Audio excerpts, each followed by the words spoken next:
1, 2, 3, let's go. Wednesday afternoon, hoping you will tune into our show. Okay.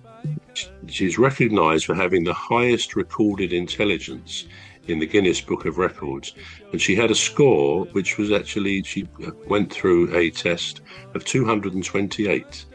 It was listed in 1985 based on tests taken as a child, and she earned the title of the smartest person in the world. She's a writer known for her Ask Marilyn column and her correct analysis of the complex Monty Hall problems.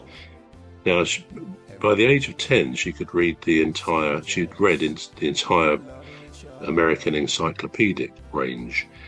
She had a recorded IQ of 228, age 10, and she's still alive.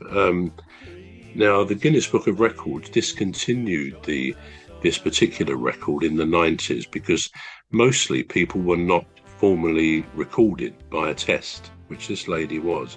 Even Einstein wasn't, and most others were not. Apparently, the Monty Hall controversy in 1990, Marilyn solved the Monty Hall problem. I don't know what that is, a famous probability puzzle. Her correct answer led to 10,000 letters, including many from PhDs arguing against her, yet she was proved right. And she, in the Guinness Book of Records, recorded the highest IQ category. So it just shows you that even there, guys, women come out on top, which so often we assume is not the case. But yeah, so that's that. So I think we're going to be running short of time. But what I want to come on to is people who are punished in society, many with very good reason. We know that. Do we believe that prisoners should receive education? Jerome, Yeah. what do you think? Oh, God, Jerome, please. Okay. Education, I'd rather put it as reorientation. Because as you said earlier, right, we all come from different backgrounds, and the lifestyle, the people we grew up with, we've all got different orientation. So for some, they just think, oh, that's life, that's how it's been, that's the way they know it. You understand? So they just do it that way. So some of them need reorientation. If you say education, most people will tell you education is limited. In the four walls of the higher institution, it's kind of limited. They don't really teach you everything about life per se. But if you give them some sort of reorientation, let's say they've come from a different background, they don't know about how life is in this part of the world, you give them reorientation, which is a form of education anyway, but you get, I would put it reorientation rather than education. I'll put it that way. Sort of rehabilitation in a sense, I guess. Reorientation, changing their mindset. Yeah. Yes, I think that would work more than just putting them in the class. This is A, that's B. They could still argue and this, but if you reorientate them, change their mindset, I think that would work better. Absolutely, because really, for many of these people who lose their liberty, it's a revolving door, isn't it? They go into prison, they don't really get much rehabilitation very often, and when they come out to having no job, they have no CV, often no home, they may experience homelessness. And in a way, they then figure that it's better to go back into prison to get food and the at least thing be is, kept, now the system. 1, 2, 3, let's go. Wednesday afternoon, hoping you will tune into our show. It's hosted by Cuz. He'll introduce the gang who'll make the show go with a bang. The system tags them ex-convict. They don't get jobs. So some of them end up going back to what they know how to do best because they've not been reorientated. Yeah. If Yeah. someone gets a reorientation and he knows what he or she has done is bad, and that's why he's been punished. Yeah. Even if he goes out and there's no job, he knows that is bad, like capital bad, and might keep away from it or try to look for other source of livelihood. Yeah. What about you, Cuz? What do you think? Should prisoners have education? Well, I think absolutely everybody should be educated. But like Jerome said, it's got to be targeted education, targeted towards rehabilitation or reorientation, as he's put it. But it's still education. You have to educate them, whether they're reminders of what they should be doing or whatever. But yeah, I think absolutely you cannot survive without education. Everybody has to be educated, even if it's just the basic things, because there's something called life skills.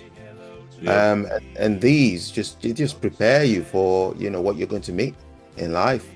So you have people that go into the military at a very young age, and they come back and they have to be reintegrated into the civilian life, as they call it, because all they know is they've been trained in an act of war, and that's what they know.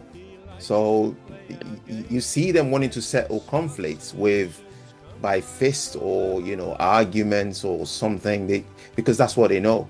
So they then need to be rehabilitated into the normal lifestyle. This is not how we do things. This is how you do things when you're at war, but here we want peace, and sometimes it takes time. So it's a different kind of education, in my opinion, anyway. So are you saying the military guys are not educated before going into the military? Well, they're educated in a different way, aren't they? It's like when you it's like you get a new job. You have what they call on-the-job training. So they don't train you how to make a cup of tea or how to deal with your wife when she upsets you at home. They train you on the job. They train you how to do the job. And that it's the same in the military. So they train you how to, be a combatant or whatever. I'm not dissing the military. I respect the military. But I'm just saying there's different kinds of education, isn't it?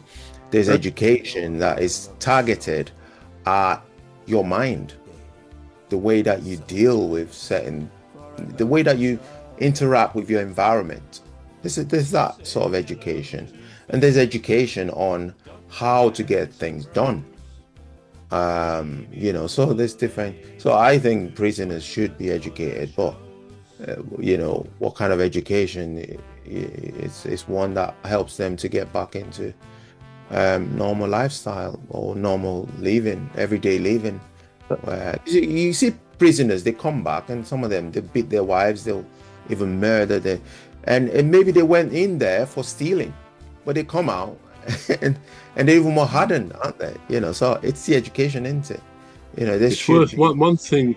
Sorry to interrupt. One thing that's worth remembering, statistically, and I think it's a fairly recent survey by the Justice Department, 50% of prisoners are functionally illiterate, and I think 57% have a reading age less than that of an 11-year-old. Now this is a major problem, because if you can't read or write properly, then you don't have much chance, certainly when you're coming out.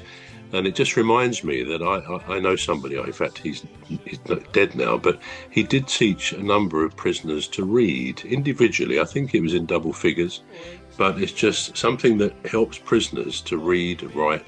That's part of the rehabilitation process. But yeah, we're running out of time, so over to you, Cuz. Yeah.